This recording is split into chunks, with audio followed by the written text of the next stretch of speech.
Hello, friends. Welcome to another episode of Dark Side of Spirituality. If you can hear whirring in the background, it's my little plug-in heater that our Christopher Robin got for me last year. So apologies, but it's bloody cold up here and I'm not putting the heating on. Right, so yes, in today's episode, we are talking about cold readers. So it's something that I sometimes get accused of on TikTok because Joe Public has obviously come across this term and doesn't really understand what it means. So, what is a cold reader? So, a cold reader is somebody who doesn't really use psychic abilities of any sort. And they just kind of go in with general information. Right. So, first off, let's discuss the term reader. Right. So, a reader, technically speaking, is for somebody who uses tools such as tarot or oracle cards or runes or something along those lines because you're reading them. And as I always say, although I'm a psychic and I do psychic readings, when I'm doing my divination tarot specifically, I use my intuition, which you could kind of say is psychic, but for me, I read the cards because tarot cards are about building up a story, okay, when you're doing a proper spread, right? Tarot cards can be used as a psychic tool. So when I'm doing my psychic readings, I'll shuffle them and the card will come out. So that's technically a psychic reading, but we're using the tarot cards as a tool. And that's basically what oracle card readers do. Brilliant love reader, probably one of the best love readers on here, Gloria Day. She's using the tarot cards and combining them with her psychic abilities and what the person said about the zodiac signs to do a reading for you. Okay. So we're reading the cards, we're using the tools. A medium, a spiritual medium who's not using any tools, well, they're not a reader, but they kind of are, right? So, as you know, I'm not here to pretend that we're something we're not. So, when you come for a face-to-face reading with me, I am going to read your body language, and I am going to look at your reactions. So, case in point, if I'm doing a tarot reading and the person sat across from me, not only am I reading their facial expressions, I'm reading their energy as well because I can feel their energy. I can do this distantly if we're on video chat as well. I sometimes get asked, can I do it in a live? Can I pick up an energy in a live? But not really. I can sometimes pick up like a wave of energy. If I've got a troll on and I start poking back, I can feel this like energy come off them. But generally speaking, there's too many people on there to kind of tune in specifically. So I'm going to read your energy and I am going to look to see if I'm getting it right. So case in point, I'm doing a tarot card and somebody's sat across from me and they're going, it doesn't resonate. I don't, because as I always say, I'm a psychic, not a mind reader. I'm not poking around in your secrets. And this is why I say for something like a love reading, tell me if you're single, relationship or situationship. It's not going to change the actual reading of what the cards say. It just means that I can target my examples better for you. So I'm doing a reading for somebody and they go, no, I'm not quite sure which area of life this is. And then all of a sudden I use an example or I say something and it clicks. Now they don't go, oh, I know what it is yet. I know what it is now, but their facial expression will change slightly, and I'll say to them, we've got there, haven't we? Because I'm reading their body language. It's not like as a reader, as a psychic, you just can't completely switch off all your other, human elements. Don't work like that. Likewise, if I'm doing a reading for somebody and I'm in full flow and what I call activate them, their eyes vibrate. I can't tell you for why, but they have this weird vibration in their eye. So I know that I've got through to them. So, let's be clear, us as readers, we do read them. Now, ironically, right, and I was saying this to somebody the other week, when I'm doing a psychic reading, I prefer to do it recorded. Why? Because I have no information. I can't read the person whatsoever. It's less important when you're using tools because you're going off what the tools say, not what the person's doing or saying.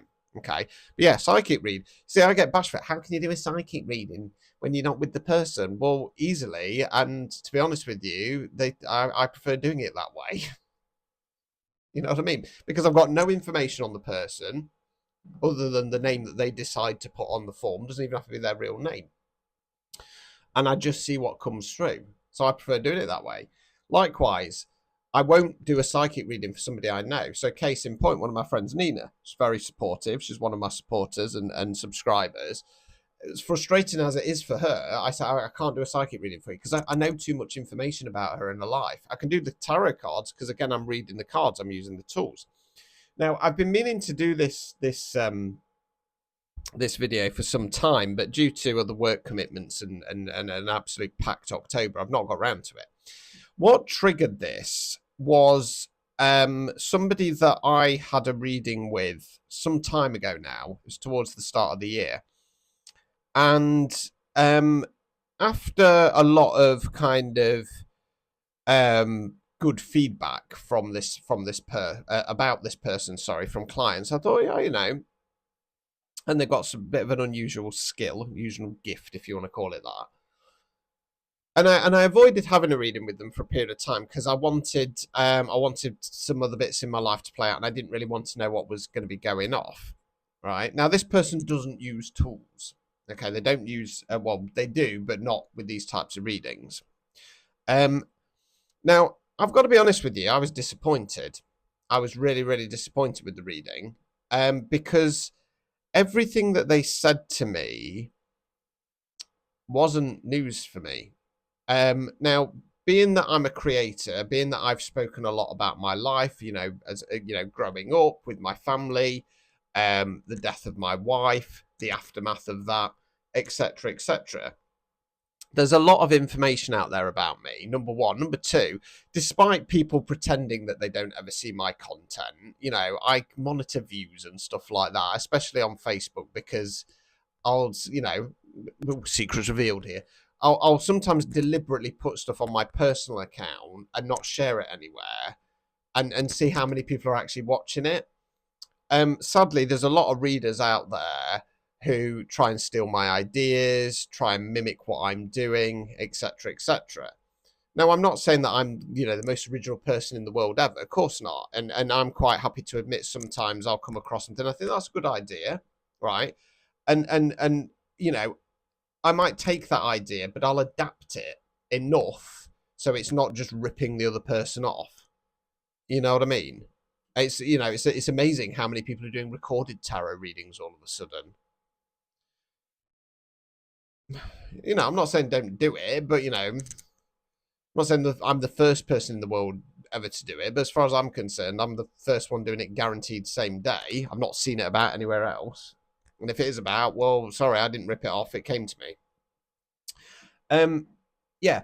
So yeah, I was disappointed with this reading. Now, I like to record the readings as well, and funnily enough, several months later, when I was talking to somebody else about this reader, I went back and listened to this reading, and again, it was there was, and I sent it to this other person, and I said, there's nothing in here that isn't news to me or couldn't be very easily found out.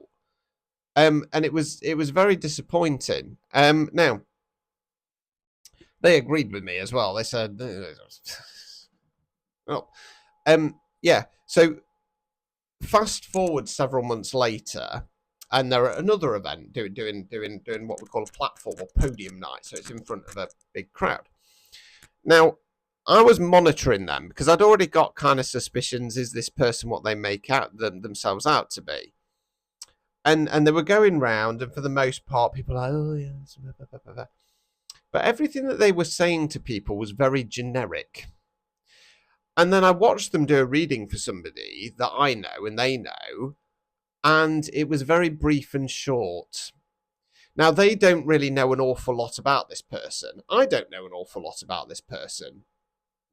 I know of them. I've seen them about on the event circuit. You know, we stand at events together. And the information that they gave was very, like I say, very generic and not very long. And I started to think, you haven't got this brilliant gift that you make out you have. So a case in point, classic one, and this tends to be more with spiritual mediums, right? If they're a cold reader, the information that they give is very wishy-washy. It's normally somebody's had a heart attack. I think heart attack is the second biggest killer, or might even be the biggest killer of people. or cancer. Well, I don't even know what the statistics are now on cancer, but last time I heard it was 1 in 3. You know, and you know, so what a cold reader will do is they'll kind of assess, right, how old this person, you know, the chances are it's going to be a parent or a grandparent who's passed away, and the chances are it's going to be cancer or a heart attack. And then they'll read the person's body language to see how they're reacting. Now, just going back to this other reader a second as well, and ironically, there was another platform or podium night just prior, and somebody that I was with knew the person, one of the people who was in the audience who was being read for, and they turned around to me and they said, that information is not right. That's not right. They're giving this information and they're telling them that this is this person, and that's not right. Anyway, this person I was with afterwards went over to the person who was reading and had to kind of give their interpretation on it because it clearly upset this person. So yeah, cold readers are about, you know, there's another one, very big name on the event circuit. Now, I've not seen him doing his platform work, but again, this is going back a couple of years now. I was at an event with somebody, one of my friends at the time, and she sat in on this demo, and she said this guy went that. Don't get me wrong, I'm a quick reader when I'm doing platform and stuff like that, but I do allow people to respond. She said this guy went that quick that he didn't give anybody a chance to even say yes, no. That's right, that resonates or not. Okay, and again, that would be a case of a cold reader for me. So cold readers are about, like I say, don't get me wrong, I'm not saying that all readers who use tools like tarot and stuff like that are genuine either. You know, on TikTok, for example, it's a wash, an absolute wash with complete dross who see us readers doing our readings and they go and buy a deck off the TikTok shop and then they're coming on live. You know what I mean? Case in point, right? I've been on a number of readers' lives right now where I've just gone on. It's normally because somebody's sending me going, check this person out, right? And I go on and they'll either, as soon as my name pops up, I've got to go now, or in one case I had, they were rabbiting on about something, went, I'm just going to go and do something, just bear with me, and then they blocked me for no apparent reason. I'd not said anything, I'd not engaged, I'd literally just been on the live. So there's a lot of dross as well who use tarot cards and oracle cards and stuff like that. So just be mindful and wary. Okay, cold readers are real. Okay, they will do this. They will do this stuff. You know, like I say, if you're just getting very wishy-washy generic information, if you've got a certain amount of, you know, if like me, you're a creator and there's a lot of information about you, try and kind of go a bit further. Because just because Joe Public says somebody's good, it doesn't mean they're good. Because sadly, what happens is they go and see these readers, they get thrown a load of kind of generic information, might get a little bit of ripped off urban warlock healing, pep talk, step into your power, watered down nonsense where they've not really understood what I'm saying. Yeah, and these people lap it up and they, oh my god, they're so good. Oh, they told me this, that, and the other. Just try and, you know, I'm not saying going into a reading and be like with your walls up, you know, give the reader a chance, but just be mindful that there are people out there who do this just to make money and try and scam people. So try and be safe, you know. Certainly do your research, but just because somebody's got a big following, it doesn't mean that they're actually genuine. Right. They might have been good at one point, but they've got into their ego and they've had their powers taken away from them by Source. So all they do now is talk about themselves. She